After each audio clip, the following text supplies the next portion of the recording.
today is the so-called super body of human rights. President Bongbong Marcos has ordered the creation of a special committee on human rights protection. While some laud this action, others have reservations about it. Here's the report. In aims to strengthen human rights protection in the country, President Bongbong Marcos ordered the formation of a so-called super body. Under Administrative Order No. 22, this super body is called Special Committee on Human Rights Coordination. The committee targets to continue the initiatives of the United Nations for the Joint Program on Human Rights when it comes to laws, criminal justice, and policy making. Their tasks include conducting an investigation into alleged human rights violations by law enforcement agencies. Executive Secretary Lucas Bersamin will head the committee with Justice Secretary Boying Remulla. Foreign Affairs Secretary Enrique Manalo and Interior Secretary Benher Abalos are the members of the committee. Human Rights Watch Committee Chairman Caloy Conde praised the intention of the administrative order. However, he has reservations about the members of the committee. Walang kinalaman ang United Nations, walang partisipasyon dito ang CHR. So medyo nakababahala yon. May iba sa kanila dito ay mga ahensya din na may kinalaman din sa pag-atake sa mga human rights defenders. For Conde, the super body of human rights protection is unnecessary because we already have the Commission on Human Rights. Dapat i-make sure niya na ma-maintain ito ang independence ng CHR. Dapat din Mr. Marcos or the administration should abide by the domestic and international commitment ng Pilipinas sa human rights. The Human Rights Watch doesn't see this move as a stepping stone for the Marcos administration to join the International Criminal Court again. Rather, they surmise that it's a way for PBBM to rebrand his family's image when it comes to human rights. Hindi mo naman pwedeng ipagkaila kay Mr. Marcos yung oportunidad na bigyang katarungan yung mga kaso ng mga paglabag sa karapatang pantao, regardless kung meron silang record nung nakaraan o hindi. Why is this? Anyway, we're talking amongst ourselves here kasi this is a very interesting issue.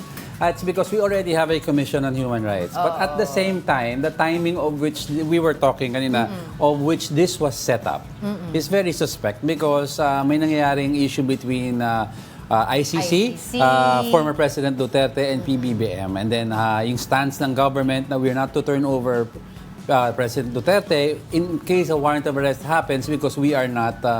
we had a working judicial system yes, here. and we are not part of the ICC right now. Yes. And all of a sudden, right after the briefer, supposedly... Diba, mag-briefer ng DOJ kay Pangulong Duterte. Sabi niya, objective analysis, diba, of what's going to happen, ano yung mga pros and cons, yung mga dapat gawin ng Pilipinas. When ICC comes here, eto may lumabas. May Special Committee for Human Rights that is being chaired by Executive Secretary Lucas Bersamin, co-chaired by Justice Secretary Which one? This new human rights body? Itong super human rights body with the heads of Department of Foreign Affairs and the DILG.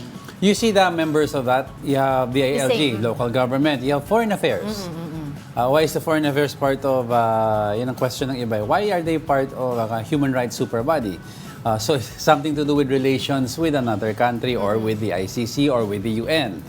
Diba? Yun ang mga... So yung mga speculations naman na ano ba to? Ano ba tong ginagawa ni Pangulong Bongbong Marcos? Is this something na mensahe, a silent message para sa mga kabilang panig to read between the lines? Well, I think you're right there kasi if you look at the charter or the function of this super body, it's very vague as compared to ano yung function ng human rights. Of course, human rights, they provide assistance, legal assistance to those who need it.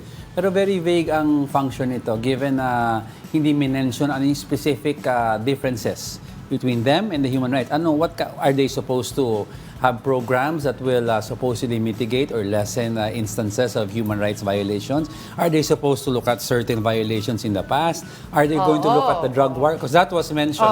The drug war was mentioned. Thousands of victims diba, died and they used, from the drug war. Kita mo yung word na ginamit, victims. They used the word victims for the drug war. Tama ka rin, yung sinabi mo na from the past, titignan din ba yung past? Because this is something, kumbaga, Retrospective. Hindi, at saka coming from the son of the late dictator na merong mga usapin ng human rights abuses gagawa ng ganito. That's why when I heard the news, this is interesting. Diba At sabi ko, PBM with aba. ano yung nila? Will they go as far as look at compensation Yan nga issues? diba? Dahil yun, isa pang malaking usapin yun. Diba? Yung mga martial Well, let's see law pag luminaw to in the future. But you just look at the members. You have Executive Secretary, you have Foreign Affairs. Sa akin, DILG. yun ang interesting dyan DOJ. Foreign Affairs, part of a commission, part of a human rights body. Why, di ba? So it has something to do nga with international issues on human rights, which is the UN, the ICC. Maintriga ka masyado. Hindi May kausap lang tayo Pero kanina. di ba, kagabi, di ba, pinag-uusapan din talaga interesting lang to see the membership. Pag makita mo yung context, bakit biglang may ganito, yung mga At saka sequence before of we go, events. hindi ko lang kasi nakita part of this group yung CHR yet. Was there a representative from the CHR in this body? I don't know. I haven't seen the entire brief of this body, but I haven't seen membership yet from the CHR. Wala. Yun ang nabanggit lang dun sa balita eh. Yeah. Diba? This will be chaired by Executive Secretary. co-chaired by the DOJ Secretary, and tutulungan sila ng DFA and DILG. Bakit DFA nga pa? See? Anyway, don't go away because we're not done yet.